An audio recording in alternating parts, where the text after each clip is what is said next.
Buenos días, comenzaremos el desarrollo de las medidas de dispersión. Ya habíamos realizado el desarrollo de medidas de tendencia central y de posición. Vamos a ver en este cuadro en qué situación nos encontramos, qué vimos y qué no. Bueno, habíamos visto las medidas de tendencia central, las más usuales son media aritmética, mediana y moda, y las medidas de posición que están conformadas por los cuantiles. Dentro de los cuantiles tenemos cuartiles y percentiles y deciles, ¿sí? Y otras. Dentro de las medidas de dispersión tenemos el rango intercuartílico, desviación media, varianza y desvío estándar. Vamos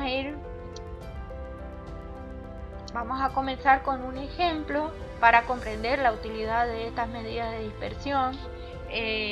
Bueno, fíjense que nosotros acá tenemos dos grupos de valores bastante dispares y sin embargo nos proporcionan las mismas medidas aritméticas. Entonces quiere decir que las medidas de posición por sí solas no son suficientes y que se requiere una medida adicional que nos permita calcular el alejamiento. La primera medida que nosotros tenemos es el rango. Ya la conocemos porque ya la utilizamos para la construcción de nuestro cuadro de distribución de frecuencia. Recordemos que el rango es la diferencia entre el valor máximo del grupo y el valor mínimo. No utiliza una medida de tendencia central como referencia, si bien su cálculo es muy sencillo, pero en realidad su utilidad es muy acotada. Entonces tenemos el desvío medio. El desvío medio es la sumatoria de los desvíos en barritas absolutas.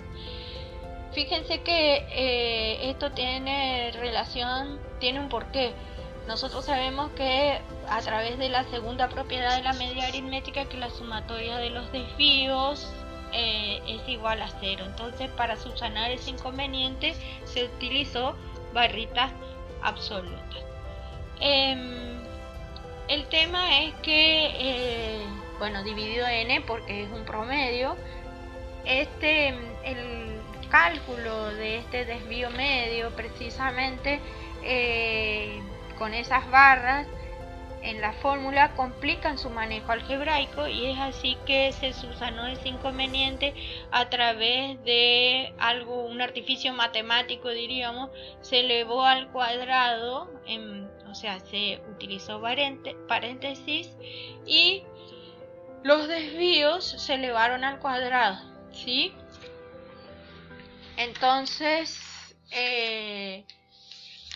para corregir eso se elevó al cuadrado, ¿no es cierto? Pero la tercera propiedad de la medida aritmética nos dice que la sumatoria de esos desvíos, o sea, por la tercera propiedad, se construye la cuarta medida de dispersión denominada varianza, ¿sí?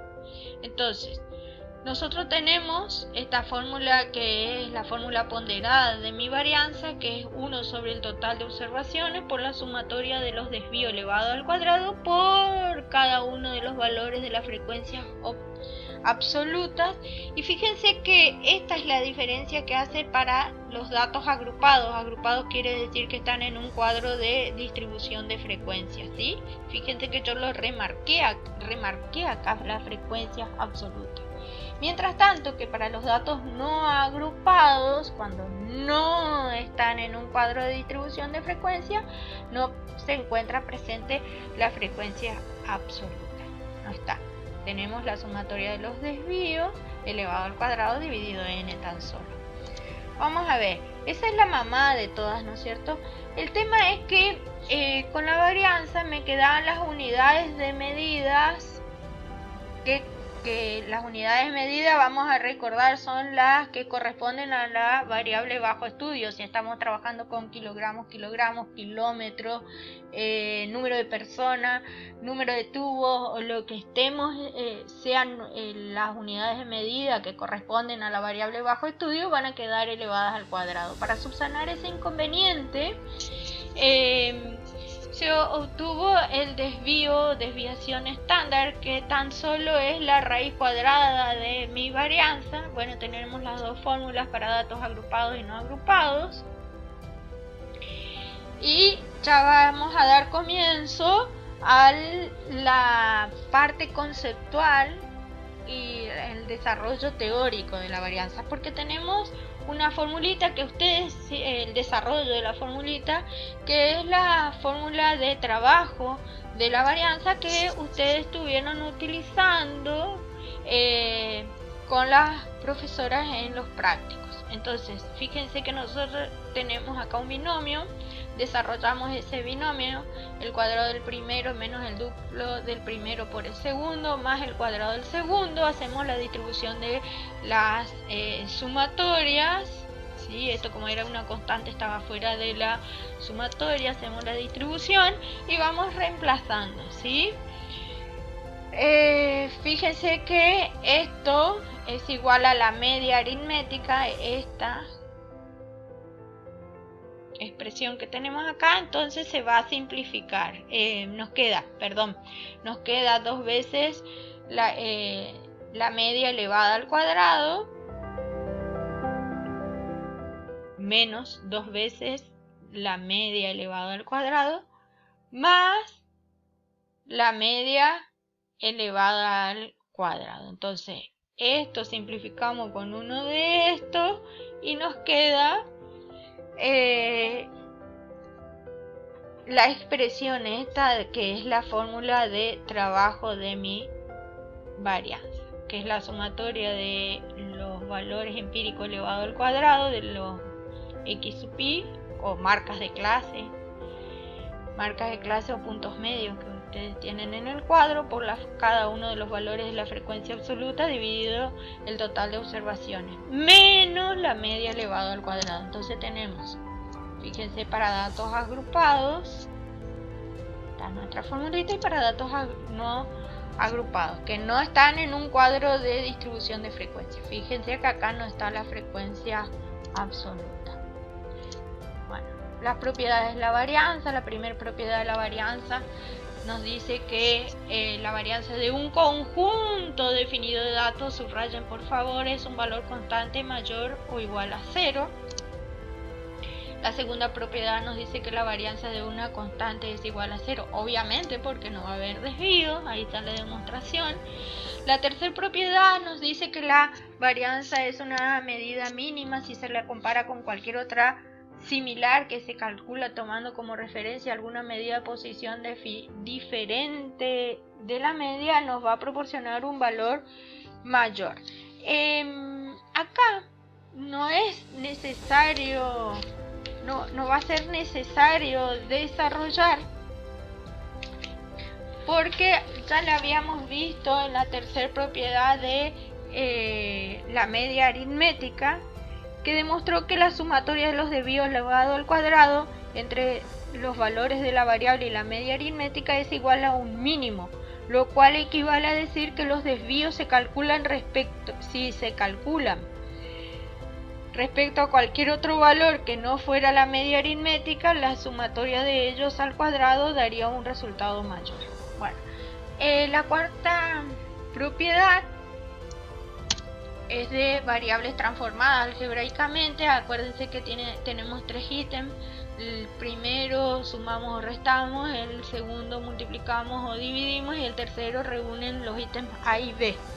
Entonces el ítem A nos dice si a todos los valores de una variable le sumamos o restamos un valor constante y arbitrario A, obtenemos una nueva variable D, que ahí ya tenemos. O sea, a los valores le sumamos o restamos un valor constante y arbitrario A, obtenemos su media y luego su varianza, y nos queda demostrado que es igual a la varianza original, no cambia. Eso ténganlo muy presente. En la media aritmética sí cambiaba, acá no cambia.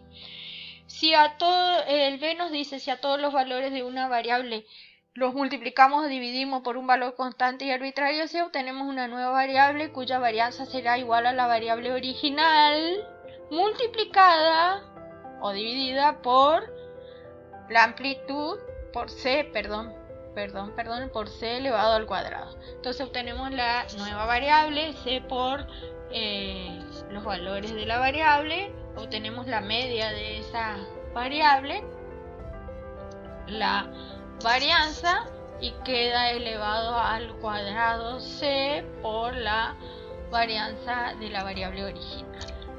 Bueno, la última habíamos dicho que reúne los dos ítems, obtenemos la variable, restamos un valor constante y arbitrario A dividido C, acá dividimos, obtenemos la media de esa variable y reemplazamos, obviamente siempre reemplazamos, siempre es la misma mecánica, reemplazamos acá, obtenemos la varianza de esa variable y nos queda demostrado de que es la varianza original dividido C elevado al cuadrado.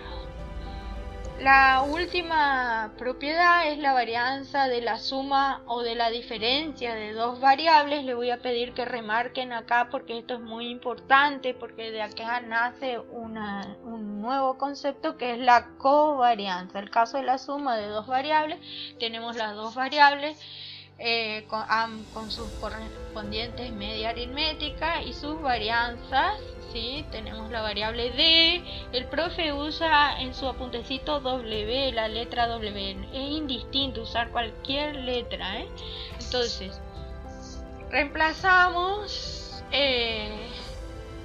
acá reemplazamos a las variables por las igualdades que tenemos acá. Desarrollamos el binomio y después ordenamos los términos y nos queda de que en el caso de la suma de las variables tenemos la suma de las varianzas más dos veces la covarianza de x, y. Entonces, fíjense que la covarianza, nosotros podemos escribir acá, tenemos la formulita de la covarianza, es 1 sobre n por la sumatoria del producto de los desvíos de ambas variables. En el caso de la diferencia vamos a tener de que va a ser la suma de las dos de las varianzas de ambas variables menos dos veces la covarianza de x, y. Esto muy presente, por favor. Bueno, esto sigue, por favor, que no terminamos la medida de dispersión. En el bis continuamos y concluimos con las medidas de dispersión. Hasta luego, chicos.